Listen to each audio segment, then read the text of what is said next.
கிறிஸ்துவில் அன்பானவர்களே, ஆண்டவரும் இரட்சகருமான இயேசு கிறிஸ்துவின் விலையேற பெற்ற நாமத்தில் உங்களை நான் வாழ்த்துகிறேன். கர்த்தர் உங்களை ஆசீர்வதிப்பார். இன்றைய அனுதின உணவிற்காக கர்த்தர் நமக்கு கொடுக்கிற வார்த்தை யாத்ராகமம் 33ஆம் அதிகாரம் 14வது வசனம். முதல் வசனத்தை வாசிக்கிறேன். அதற்கு அவர், யாருன்னா கடவுள், அதற்கு அவர், என் சமூகம் உனக்கு முன்பாக செல்லும், நான் உனக்கு இளைப்பாறுதல் தருவேன் என்றார். இது எந்த சூழ்நிலையில் இந்த வார்த்தையை கடவுள் யார்கிட்ட சொல்கிறார் அப்படின்னா மோசே கிட்ட சொல்கிறார். இப்போ இந்த மோசே என்ன பண்ணுறாரு, அந்த 6 லட்சத்துக்கு மேற்பட்ட ஜனங்களை வழி நடத்திட்டு வராரு. இஸ்ரேல் ஜனங்களை வழி நடத்திட்டு வராரு. வர்ற வழியில் பல விஷயங்கள், பல பாடுகள். அவர் என்ன பண்ணுறாரு, அதையெல்லாம் அவர் பார்க்குறாரு. நம்மளால் இது முடியுமா முடியாதா? கடவுள் தானே நம்மளை வழி நடத்திட்டு போக சொன்னார். நாம் கடவுள் பேச்சை கேட்டு வழி நடத்திட்டு வர்றோம். ஆனால் இவ்வளோ பிரச்சனைகளும் பாடுகளும் வருது. இது எதனால் வருது? ஒருவேளை நாம் நம்ம இஷ்டம் போல் இந்த காரியத்தை செஞ்சிட்டோமா அப்படின்ற அந்த மாதிரியான மன குழப்பங்கள் மோசேவுக்கு இருக்குது. அதனால தான் அவர் ஒரு வார்த்தை கேட்குறாரு ஆண்டவர்கிட்ட. என்னங்கிறாரு, உம்முடைய கண்களில் இப்பொழுது எனக்கு கிருபை கிடைத்ததானால், உண்மையிலேயே உங்களுடைய கண்களில், உங்களுடைய சமூகத்தில் எனக்கு தயவும் கிருபையும் கிடைக்கிது அப்படிங்கிறது உண்மைனா கிடைத்ததானால், நான் உண்மை அறிவதற்கும், நீங்கள் யாருன்னு நான் தெரிஞ்சுக்கிறதுக்கோ, நீங்கள் எப்படிப்பட்டவர்னு நான் தெரிஞ்சுக்கிறதுக்கோ, உண்மையிலேயே நீங்கள் தான் என்னை வழி நடத்த சொன்னீங்க இந்த இஸ்ரேல் ஜனங்களை அப்படின்னு சொல்கிறதுக்கோ, நீங்கள் என்னை பாதுகாப்பாக இருக்கிறீங்க அப்படிங்கிறதுக்கோ, அதை நான் அறிந்து கொள்வதற்கு, உம்முடைய கண்களில் எனக்கு கிருபை கிடைப்பதற்கும், உம்முடைய வழியை எனக்கு அறிவியும் அப்படிங்கிறார். சரி, என்ன நான் பண்ணட்டும்? நீங்கள் எந்த வழியில் என்னை நடத்துகிறீங்க? நீங்கள் எப்படி என்னை போக சொல்கிறீங்க? எந்த மாதிரி சூழ்நிலையில் என்னை நீங்கள் வழி நடத்திட்டு இருக்கிறீங்க அப்படிங்கிறத என்ன பண்ணுங்க, எனக்கு அறிவிங்க, எனக்கு சொல்லுங்க. ஏன்னா இந்த ஜாதி உங்களுடைய ஜனம் என்று நினைத்தருளும். நீங்கள் யாரை அழைச்சிட்டு வர சொன்னீங்களோ அவங்கள உங்களுடைய ஜனம் அப்படிங்கிறத நினச்சிங்க. நீங்கள் உங்கள் பேச கேட்டு தான் நான் என்ன பண்ணேன், எல்லாத்தையும் வழி நடத்திட்டு வந்திருக்கிறேன். அதனால் நீங்கள் என்னை எப்படிப்பட்ட வழியில் என்ன நடத்திட்டு இருக்கிறீங்க, எந்த மாதிரி சூழ்நிலையில் என்ன நீங்கள் போக சொல்கிறீங்க அப்படிங்கிறத கொஞ்சம் எனக்கு அறிவிச்சிங்கன்னா பரவாயில்ல அப்படின்னு கர்த்தரிடத்தில் கேட்குறாரு. யார்? மோசே.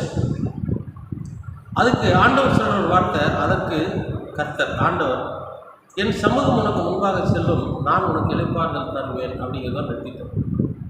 நான் மட்டும் இல்லை, என்னுடைய சமூகமே உனக்கு முன்பாக போகும். சமூகம்னா யாரு அப்படின்னா, பிதாவாகிய தேவனால் தெரிந்து கொள்ளப்பட்ட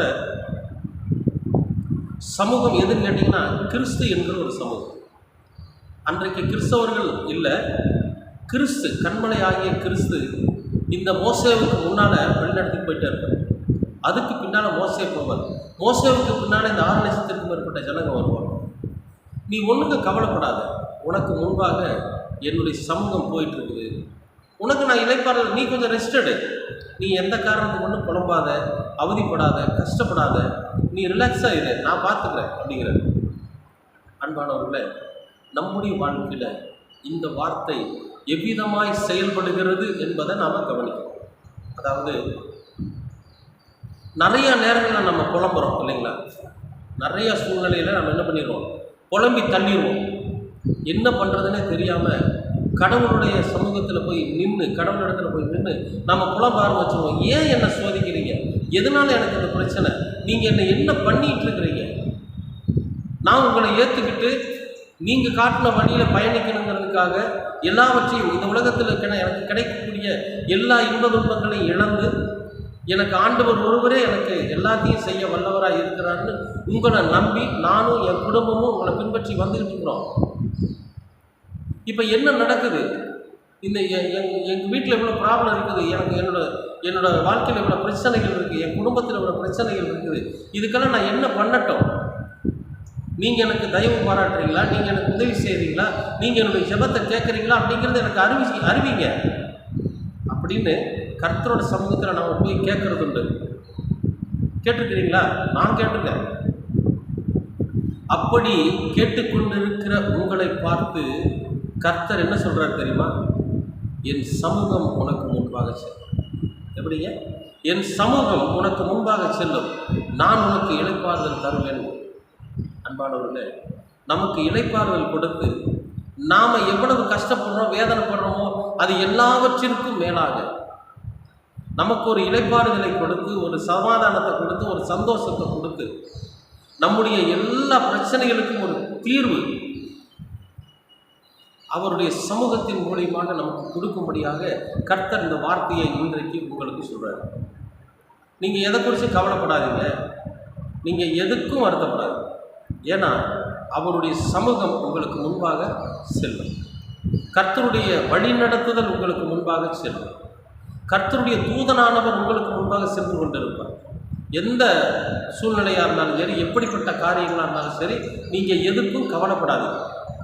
கர்த்தரோட சமூகத்தில் எல்லாவற்றையும் ஒப்புவித்து கர்த்தரோட சமூகத்தில் சொல்லிட்டு கர்த்தருக்கு உண்மையாக உங்கள் வாழ்க்கை பயணத்தை நீங்கள் தொடங்குங்க.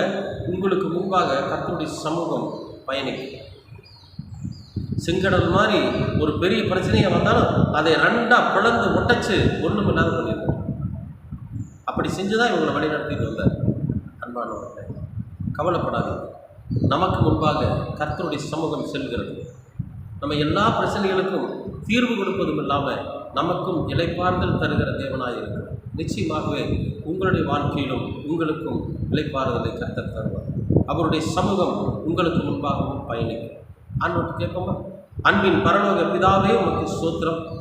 உம்முடைய திருக்குமாரனாம் இயேசு கிறிஸ்து என்கிற அந்த மகா சமூகத்தை நீர் எங்களுக்கு முன்பாக அனுப்பி எங்களுடைய எல்லா பிரச்சனைகளுக்கும் தீர்வு கண்டு எங்களுக்கு இளைப்பாறுதல், சமாதானம், சந்தோஷம் எல்லாவற்றையும் நீ தருகிறதற்காக உமக்கு நன்றி ஆண்டவரே.